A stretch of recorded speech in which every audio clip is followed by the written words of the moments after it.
1, 2, 3 असे preference select करायचे आहेत. त्याच्यासमोर आता हे जे डाव्या साईडला असाइन प्रिफरन्स नावाचं दिसत आहे, त्यावर आपल्याला क्लिक करायचं बॉक्सवर. तर तिथं 1 नंबर येऊन जाईल.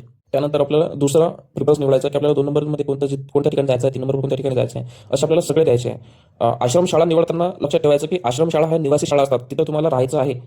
त्यामुळे आश्रमशाळा, जी आदिवासी आश्रमशाळा आहे, तिथं निवडताना काळजी घ्यायची आहे की ते जर निवडत असाल तर तुम्हाला तिथं निवासी राहायचं आहे. त्यामुळे हे प्रिफरन्स आपण असे सिलेक्ट केलेले आहेत. आता सध्या हे थोडं रँडमली दिसतात की नेमकं खालीवर झालेलं आहे.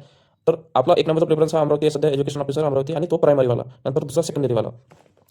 तर इथं आपल्याला क्लिक करायचं आहे आणि हे सगळे सेव्ह आणि नेक्स्ट करून घ्यायचे आहेत. सेव्ह करून घेतले म्हणजे आपण जे प्रिफरन्स केले ते करायचं. नंतर आपल्याला सॉर्ट करायचे आहेत. सॉर्ट म्हणजे आपली सिक्वेन्स वाईज लागतील, तर 1, 2, 3, 4 नुसार. तर सॉर्टवर आपण क्लिक केलं.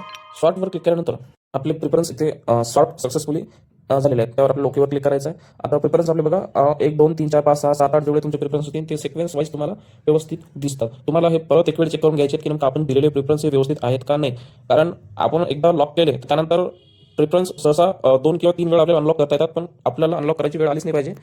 आपले प्रिफरन्स आपण सिलेक्ट करताना आणि लॉक करतानाच व्यवस्थित पाहून घ्यायचे आहेत. त्यानंतर आपल्याला आपले जे प्रिफरन्स जे दिसलेले आहेत, म्हणजे आपण जे दिलेले आहेत ते आपल्याला प्रिफरन्स सध्या या स्टुडंटला 73 प्रिफरन्स आलेले होते.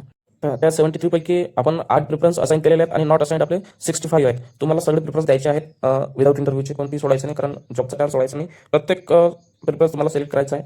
त्यानंतर खाली येऊन आपल्याला असाइन वाले प्रिफरन्स आपल्याला जे प्रिफरन्स दिले नाही ते प्रिफरन्स आपल्याला इथं दिसून जातील. ते आपण इथं चेक करून घेऊ. आपल्याला सगळे प्रिफरन्स द्यायचे आहेत. मी फक्त रिमूव्ह सध्या फक्त 8 दाखवलेले आहेत. त्यानंतर सर्वात खाली येऊन आपल्याला सेव्ह अँड नेक्स्टवर क्लिक करायचं आहे. सेव्ह अँड नेक्स्टवर आपण क्लिक केल्यानंतर आपल्यासमोर प्रिफरन्स लॉक करण्यासाठी एक वेब पेज ओपन होईल. आपल्याला आपला पूर्ण फॉर्म दिसेल. त्याच फॉर्ममध्ये आपल्याला आपण जे प्रिफरन्स असाइन केलेले आहेत आणि असाइन न केलेले असे सगळे प्रिफरन्स आपल्याला दिसतील. आपण फक्त यावेळेस 8च प्रिफरन्स असाइन केलेले आहेत. त्यानंतर आपल्याला डाव्या साईडला डिक्लेरेशनचा चेकबॉक्स दिसेल. त्या बॉक्सवर आपल्याला क्लिक करायचं आहे आणि आपल्याला प्रिफरन्स हे लॉक करायचे. लॉक प्रिफरन्स आहे जो खाली ऑप्शन दिसत आहे त्यावर आपल्याला क्लिक करायचं आहे.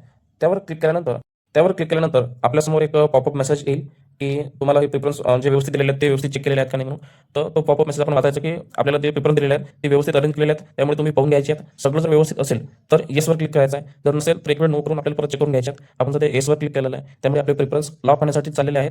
लॉक होऊन आपण यावर येसवर क्लिक केल्यानंतर आपल्या मोबाईलवर एक OTP प्राप्त होईल. लॉक करण्यासाठी OTP येतो. बिना OTPचं लॉक होणार नाही. आपण आता क्लिक केला आहे. एक आपला मोबाईल नंबरवर, रजिस्टर्ड मोबाईल नंबरवर एक OTP प्राप्त झाला आहे. आपल्याला उजव्या साईडला आपल्याला दिसत आहे की एक OTP आपल्याला प्राप्त झालेला आहे. तो OTP आपल्याला इथं फिलअप करायचा आहे. OTP फिलअप केल्यानंतर आपले प्रिफरन्स ही लॉक झालेले आहेत. लॉक करताना तुमचं काही चुकलं असेल तर तुम्ही ते अनलॉकही करू शकता. तुम्हाला 3 वेळ ते अनलॉक करण्याचे चान्स राहते. तुम्हाला जर हा व्हिडिओ आवडला असेल तर प्लीज या चॅनलला सबस्क्राईब करा, व्हिडिओला लाईक करा. तुम्हाला असेच नवनवीन व्हिडिओ या चॅनलवर येत राहतील. धन्यवाद.